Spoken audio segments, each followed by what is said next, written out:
Johnny Talk Sports here with the Week 3 college football predictions.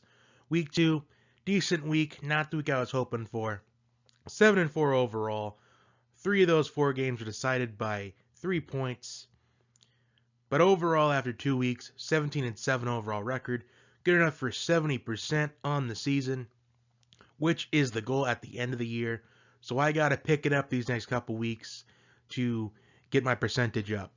The goal, probably get about 72 or 73%, somewhere between 72 and 74% at the end of the year, which, as long as I go on this pace I'm going, I think I will be good. So 10 more games to predict this week, well 11 because Nebraska and Northern Illinois will be later this week. So 10 more games here and then 1 later on in the week. So first off, we got a Friday night matchup, the number 20 Washington State Cougars versus the Houston Cougars. So the huge deciding factor for me in this matchup was Anthony Gordon being second in the FBS with 884 passing yards, only behind Purdue quarterback Elijah Sindelar. And Anthony Gordon also has 9 touchdown passes. And Washington State does have a pretty decent running game. In fact, I think their running game is pretty good. We just haven't seen a lot of it with Washington State's air raid offense. We just haven't seen much of it. Hopefully we see some more of it. Well, we see more of it this week against Houston. And Houston is 121st in total defense after 2 weeks in the season. Which, I get it, they did play Oklahoma and Jalen Hurts. But still, giving up all those yards to any team, you're guaranteed not to win at least 99 out of 100 times. So I'm picking Washington State in this matchup. I think they're going to win by a pretty decent margin, 45-21, 45-24-ish. Next, we're moving on to Kansas State and Mississippi State, a very interesting Big 12 SEC matchup. And both these teams, they are pretty good in the running game. Kansas State, third in rushing offense. But however, they are first in rushing offense amongst the Power 5 teams in college football. They're second in college football in rushing touchdowns with 10, only behind Maryland with 11. Mississippi State, they have the third leading rusher in Kylan Hill with 320 rushing yards.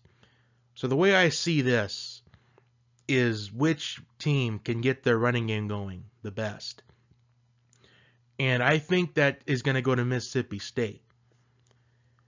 And Mississippi State quarterback Tommy Stevens, the Penn State transfer, he did leave last week's game early with an injury, but he is hopeful that he will play this week.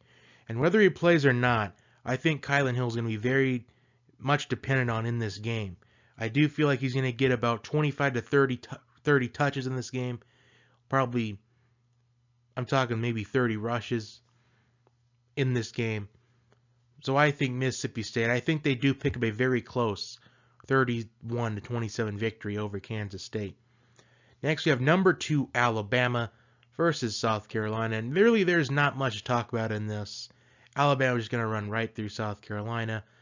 Alabama should have no problems with the Gamecocks. And it turns out that Jake Bentley, their starting quarterback, is out for the season. So Ryan Hilinski will be the starting quarterback for the rest of the season. And yeah, they did put up 72 points last week, but it was against a mediocre opponent. And Alabama's a much bigger and stronger animal than what South Carolina's opponent was. I don't even remember who the opponent was. That's how much it really doesn't matter. Alabama rolls in the game, probably by a score of 49-7. I do think South Carolina will score one time. Next, we have Stanford and number 17 UCF. UCF's offense, once again, going right out of the gate. Really explosive offense after 2 weeks of the season. But they have played Florida A&M and Florida Atlantic. So Stanford is going to be the strongest opponent that I think UCF is going to play this season. Now, quarterback for Stanford, KJ Costello, is going to return in this game. For UCF, he missed last week's game against USC. But the way I see this one, I think the embarrassing loss against USC is going to... Because Stanford got out to a pretty good start against USC last week, but then USC, they just came back and responded and just dominated the rest of the game. So I think that loss is still in Stanford's head a little bit. And I think UCF, I think they use their home crowd to their advantage.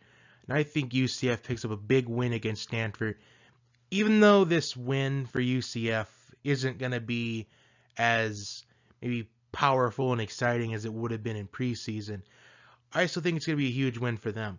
I think UCF picks up a 38 to 31 win over Stanford. Next up, number 24 USC and BYU. USC back in the top 25. Big win against Stanford, which I just finished talking about. And BYU, a big come from behind win in double overtime against Tennessee. So I think this game could end up being a toss-up because BYU is capable of pulling off upsets. They did beat Wisconsin last year on Wisconsin's turf. So anything's possible, but I do think USC, I think they're riding some momentum with that win against Stanford. And I think USC picks up another big win to start the season off 3-0 in a season that will probably end up either saving or hurting Clay Helton's job as the USC head coach. So I think USC picks up a monumental victory over BYU. Next we have Arizona State and number 18 Michigan State, and an interesting matchup within the matchup. Michigan State's run defense versus Eno Benjamin for Arizona State.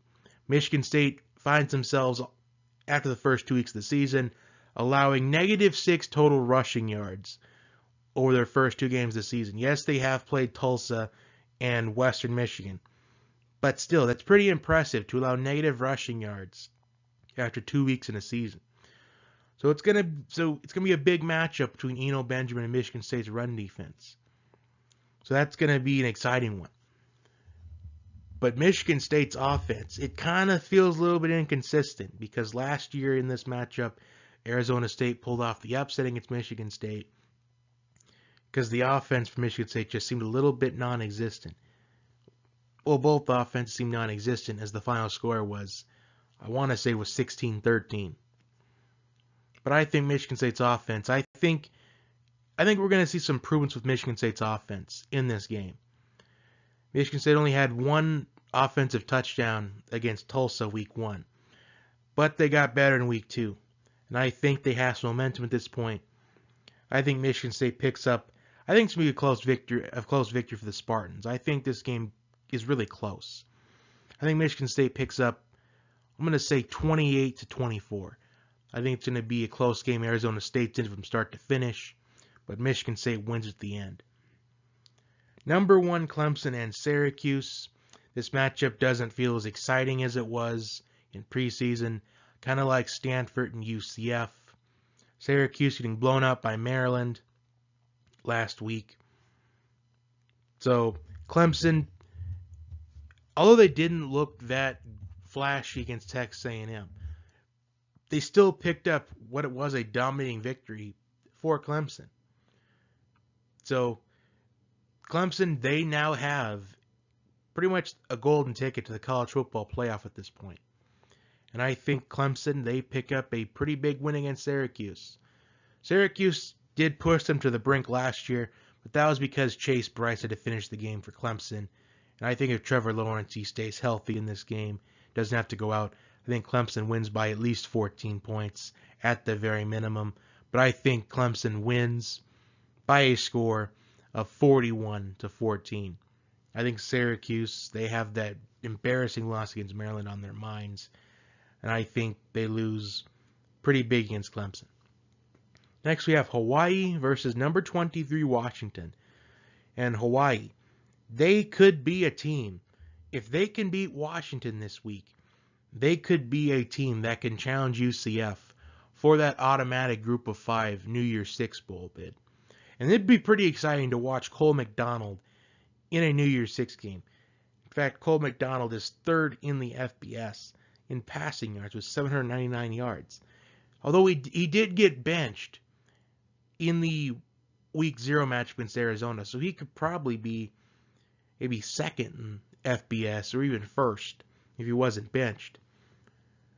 But Hawaii has two dynamic wide receivers in JoJo Ward and Cedric Byrd who have combined for 9 touchdowns so far this season.